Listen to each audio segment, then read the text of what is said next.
Okay, this is Aloo Gobi. I'm preparing the ginger, garlic, and the red chili pepper. There'll be other chilies and spices that we'll move on to next. I'm going to be quiet for a sec so you can hear the cauliflower in the oven as it's cooking.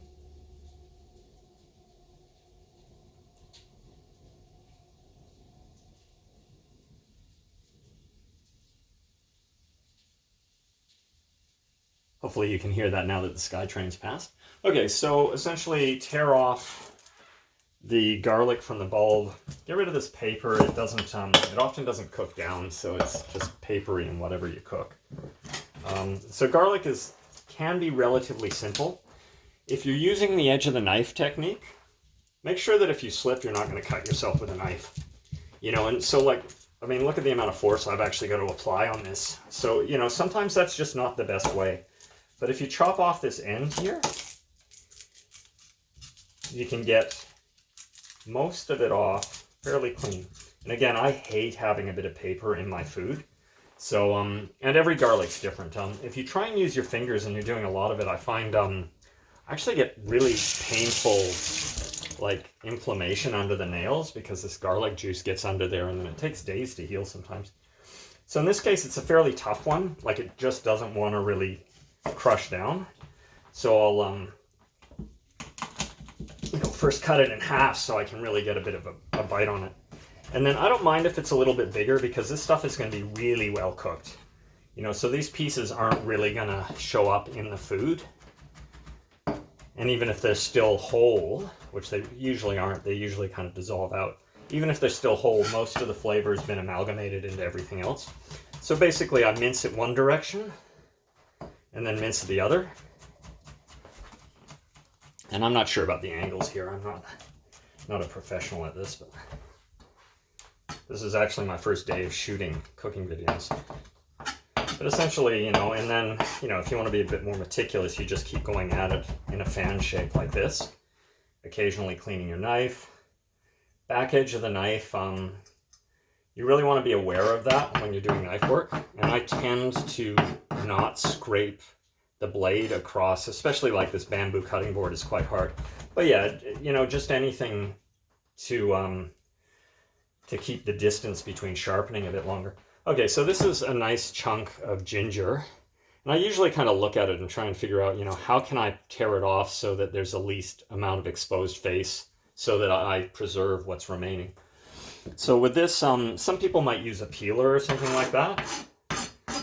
With me, I tend to really just kind of shave off what I'm not going to eat.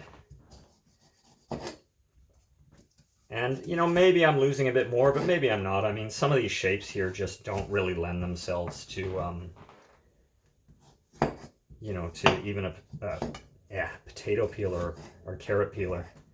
But so essentially I'll just work off as much of this as I can. Gather this out of the way. I'll just chop that down right now. Gonna work on that. We're gonna do the same thing here. All right, so there's just a little bit in there that I want to pull out. So I think we're pretty good. And like a little tiny bit of this doesn't even really matter, but once you've gone through all that work, you might as well get it off. Make sure there's nothing hanging about. This is a fairly big piece that I don't want to waste.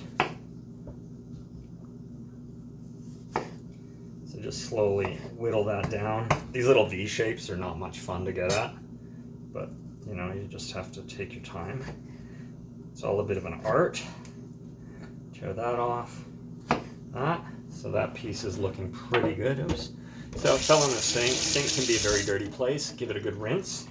All this stuff is going to be cooked, so not as critical.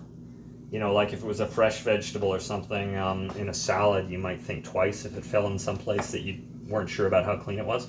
My sink is fairly clean, so that's not really a big issue, but it's always something to consider. All right, so we now have the ginger prepped. Make sure there's nothing sitting on the board or on your hands, because you can basically transfer stuff that you've just thrown out or in the compost back on. So with ginger, I tend to cut across the grain into fairly thin slices.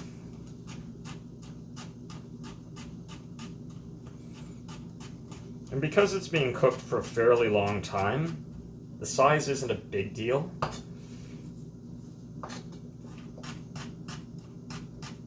And you know, it may be, you know, you may be one of those people who really likes like chunks of spicy stuff. So you might, you know, you might go less on this kind of cutting than I do. But as you can see, I always keep my fingers back. I'm gonna say it even though I know I'll probably cut myself right after, but I don't cut myself very often. You know, and you get a feel for the knife. Like, it only cuts in certain circumstances. It doesn't just cut you, you cut yourself. So as long as you're aware of what you're doing, it's usually not a big issue. So yeah, so I've just kind of slivered this down. And then I'll try and cut it crossways to get those slivers into more like little chunks. So this is a fair bit of ginger. This ginger isn't particularly strong, but you know, there's going to be a lot of flavor in this, and the ginger really gives it a nice zing. It helps with your appetite and digestion. So it's a really nice spice. So I just broke my own rule there and used the blade. All right, so pepper's tricky. So this is a Thai chili. As soon as you've touched it with your hand, you don't want to touch any of your bodily membranes like your eyes or nose or anything else. You have to be careful when going to the bathroom, especially when you touch the seeds. So I don't want the seeds in my dish. You can try and do this in such a way that you don't touch it with both hands, so then you've at least got one safe hand for anything else you might want to do for the rest of the day. And sometimes, you know, if you do a lot of these, it stays with you all day. So when you're pulling these out, like, these things flick all over the place. You don't want to get them in your eye, and they'll also end up back in some of your prepared food, so you got to be a little careful there. So just knock that off. But yeah, like, you can see that those things are flying around, and there probably is going to be the odd one that gets back into this dish, which isn't the end of the world. But you know, if you're, say, preparing a salad or something right beside it, or something for kids that's really going to cause problems, then you know, you've got to be very careful. So I successfully got that clean without touching it with my right hand. So now I know I've got one spice-free hand.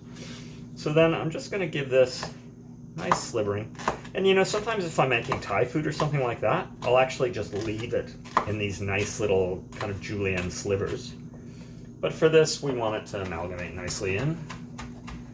So then cut it the other way so I get nice chunks. And then I'll get these bits that I missed. And I'm kind of more of a rustic cook anyway, so I'm not too worried about the exact shape. Just make sure that I get that eyelash out of there. Pull that. Ginger.